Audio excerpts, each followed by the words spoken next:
Jennifer Aniston, who was America's sweetheart and the golden girl of 2000 shows, shocked everyone when she broke the news at age 56. It wasn't the main story. The news didn't come from a tabloid tip or from someone close to the star who didn't want to be named. Jennifer herself was talking, and she was being clear, straight, and not angry at all. I loved him very much. Just the truth, with no build-up or background. Fans got cold. Was she finally going to talk about him? The man whose name has been on every red carpet, interview, and tabloid story about her for the past 20 years. Brad Pitt. It wasn't just what she said, though it was also when she said it. Jennifer Aniston didn't say anything for years and years. Even with the cheating rumors, the Berliner news, and the stories about how she didn't want kids, she stayed calm, polished, and unwavering until now. Now she's talking about the bad things that happened to her as a child, her bad relationship with her mother, the real reasons her marriages ended, and how hard it was for her to have children. And in the middle of all the pain, there is still one name that stands out. What finally got Jennifer to talk after all this time? What did she mean when she said he was the love of her life? We have to go all the way back to where the wounds started to understand that. Jennifer Aniston was a little girl who grew up in a house that felt more like a war zone than a safe place. This was before she became famous, made friends, and the whole world fell in love with Rachel Green. She was born in Sherman Oaks, California. Linda Dow and John Aniston are actors, and their daughter is Sophia. But even though she comes from Hollywood, her early years were anything but glamorous. Her parents split up when she was 9 years old. Without telling her, her father vanished from her life. He was there one day and not there the next. But his absence wasn't what hurt people the most. It was her mother being there. Nancy Dow was beautiful, smart, and way too critical. Jennifer says that her mother was very critical and obsessed with how she looked. That Jennifer should put on makeup or take better care of herself was what she would say. When you hear them every day from the person who is supposed to lift you up, those words may not seem important at first. There was a lot of damage. Jennifer would say that she had an emotionally abused childhood when she was in her 20s. And then everything fell apart in 1996. Nancy talked about her daughter's life in a personal way on a trashy TV show. She then wrote a biography called From Mother and Daughter to Friends, which was even more personal. Jennifer spoke up for her. They didn't talk for 15 years. It wasn't just a personal insult. Jennifer had been trying to put out a fire she had been trying to put out since she was a kid, and this made it worse. The thought that she was never good enough. Not for her mom, her dad, or anyone else. It's the kind of mental baggage that stays with you. It gets lost among designer dresses and magazine spreads. And one day it comes back, and it's usually a broken heart. From her early days as an actress to her famous marriages to her fight with self-worth, that broken foundation would follow her everywhere. But Jennifer Aniston did something amazing before her problems became the story of her life. She made a dream out of all that pain. Because a few years later, that same little girl who was laughed at and turned down would take the first steps toward becoming the most liked woman on TV. For a long time before she was making $1 million an episode, Jennifer Aniston worked as a telemarketer, a bike messenger in New York, and a waiter just to make ends meet. The dream has always been to be an actress, but for a while it looked more like a terrible joke.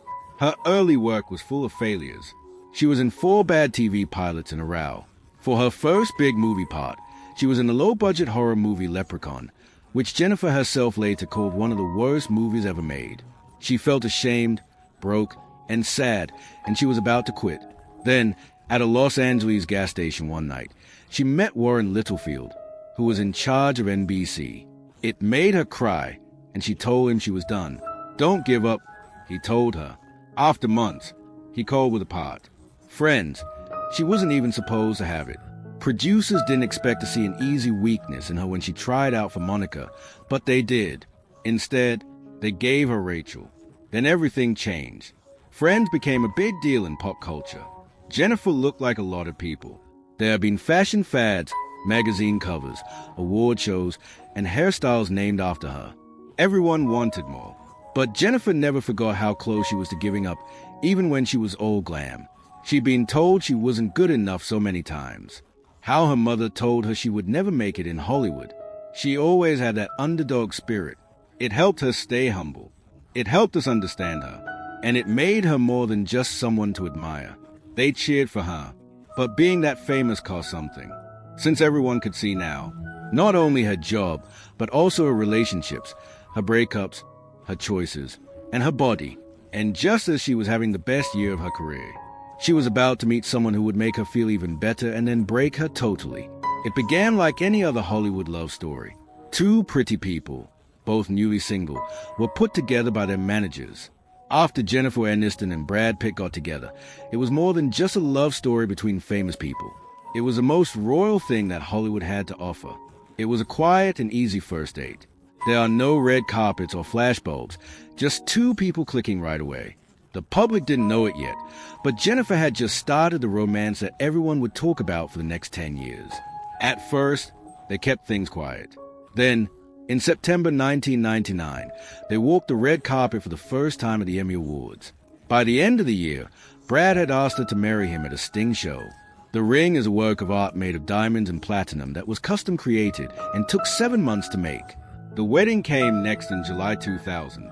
A $1 million party in Malibu with 200 famous people, fireworks, and live music. Jennifer promised Brad that she would always make him his favorite banana milkshake in her vows. Brad said he would pay the difference on the thermostat. They weren't just pretty. People couldn't get enough of them because they were funny, real, and well-liked. They took vacations in the Seychelles and bought a $13 million home in Beverly Hills. Brad even played a character who hated Rachel Green on Friends, which was very funny. But the way Brad talked about her made their love story feel different. He told people that she was the love of his life, his angel, and the woman of his dreams. He talked like he was happy with his life. Jennifer, she was shining. They helped start Plan B Entertainment together. They weren't just building a house. They were also making a legacy and a future. They talked about kids. They hoped to take things more slowly and start a family. It looked great on paper. There are some Hollywood fairy tales that don't last, though. Things were changing behind the scenes. Brad was getting better at method acting and playing intense movie parts. Jennifer said goodbye to her friends and thought about her future family. They changed, but not all the time in the same way. Still, nobody saw it coming. When they said they were splitting up in early 2005, the golden couple era was over. Jennifer and Brad tried to sound nice when they told everyone they were splitting up in early 2005. With love and respect, two people say goodbye to each other. There is no cheating or bad blood, but the news story said something else. A few weeks after they broke up, pictures came out that made the whole gossip world go crazy. Brad Pitt was having fun with Angelina Jolie and her son Maddox on a beach in Kenya. The place was small and cozy. There was no denying the time. Brad and Angelina had just finished filming Mr. and Mrs. Smith, a movie about a married pair who run two separate lives as spies. It was impossible to look away from their chemistry on screen. People thought it was more than just a split. It was an insult. Brad quickly moved on. Too quickly. And Jennifer had to watch it all happen in real time, on all the TVs and newsstands. The story became a show because of the media. Angelina was shown as the one who broke up the family.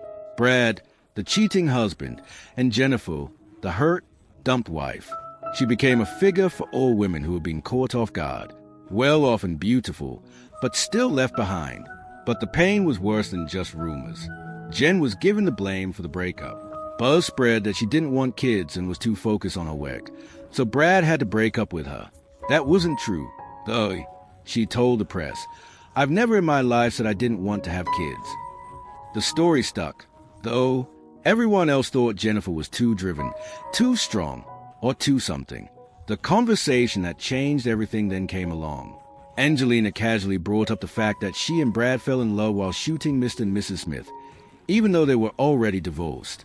Jennifer never said anything in public, but her silence spoke louder than any words.